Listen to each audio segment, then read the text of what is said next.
Hi, this is me Ankit Tiwari and you are watching me on Bollywood Hangama.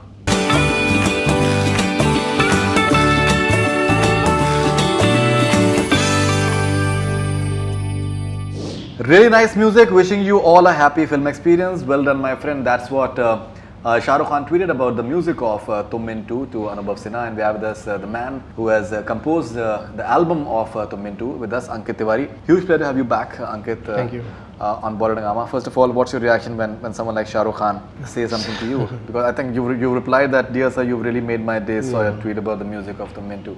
Exactly. What was your first reaction like when you were? मैं actually Bombay में नहीं था और मैं बाहर था और एक इवेंट पे था. जब इवेंट ख़त्म किया तो मैंने ये ट्वीट देखा म्यूज़िक को लेके, तो ऑफ कोर्स मुझे बहुत अच्छा लगा. आई कॉल्ड अनुभव सर, देन मैंने बात की कि कैसा क्या. पूरी टीम बहुत खुश थी कि ऐसा हुआ है, और स्पेशली क्योंकि मैं बहुत बड़ा फ़ैन हूँ उनका ऑलरेडी, तो मुझे बहुत खुशी हुई. मैंने आई थिंक उनको पर्सनल मैसेज भी किया कि thank you so much sir, ये आपको इतना अच्छा लगा म्यूज़िक उनको.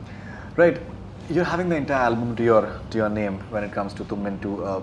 कितना डिफरेंट एक्सपीरियंस होता है जब आपका पूरी की पूरी एल्बम जो है वो आप ही ने अगर कंपोज करी होती है, तो किस तरीके की जिम्मेदारी का एहसास होता है और किस तरीके का एक प्राइड की फीलिंग होती है that you are having the entire. हाँ, मेरे लिए मतलब ऑफ कोर्स अलग था ये, क्योंकि मोस्टली अभी तक 1 से 2 गाने किए हैं मैंने एक फिल्म में. अगर मैक्सिमम 3 गाने किए. रॉय मेरी एक फिल्म आई थी जिसमें 3 गाने थे. राइट.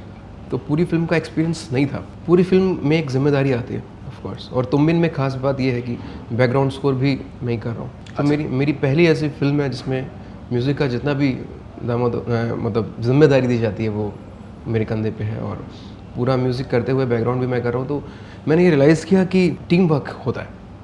ये आप अकेले अगर सब कुछ करने जाएंगे तो बहुत, एक तो थक जाओगे, दूसरा आप ब्लॉक भी हो सकते हो कभी कभी कि अपना ही जजमेंट नहीं ले पाओगे कि यार मैं सही कर रहा हूँ या गलत कर रहा हूँ.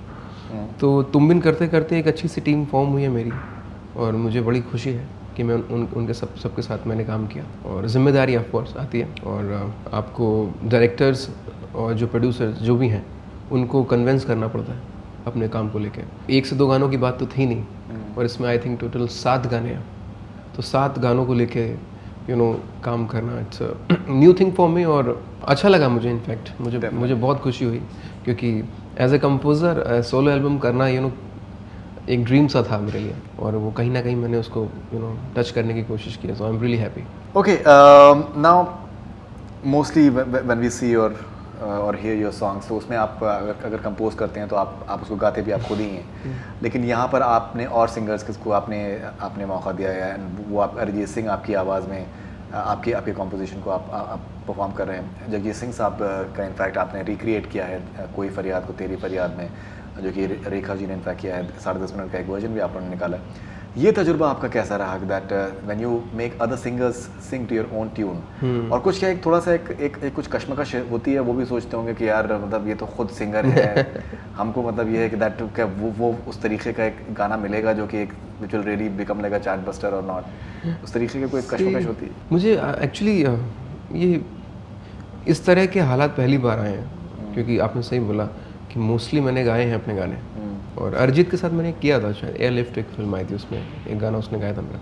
लेकिन ऐसा काम नहीं किया कि इंटरेक्शन हो, बात हो, और मैं उसको बोलूँ कि मुझे ऐसा चाहिए, मुझे वैसा चाहिए. तो ये रेखा जी के साथ, अरिजीत के साथ, और भी जो अभी गाने आने वाले हैं, जिसमें जैसे इसमें मैंने रेखा जी के साथ काम किया है, अरिजीत के साथ किया है, और को म्यूज़िक डायरेक्टर है, उसने गाया है इस पिक्चर में. ओके. या उसके साथ काम किया है.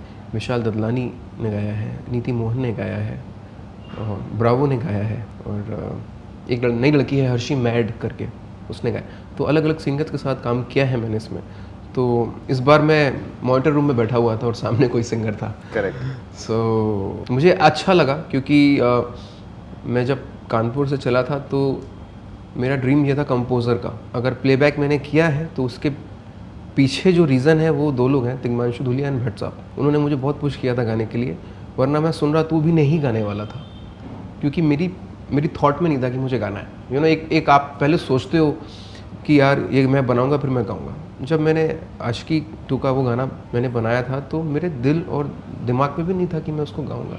और भट्ट साहब ने बोला था कि तुम गाओ. तो वहाँ से सिंगिंग का एक खुमार शुरू हुआ और लोगों ने इज़्ज़त दी, प्यार दिया।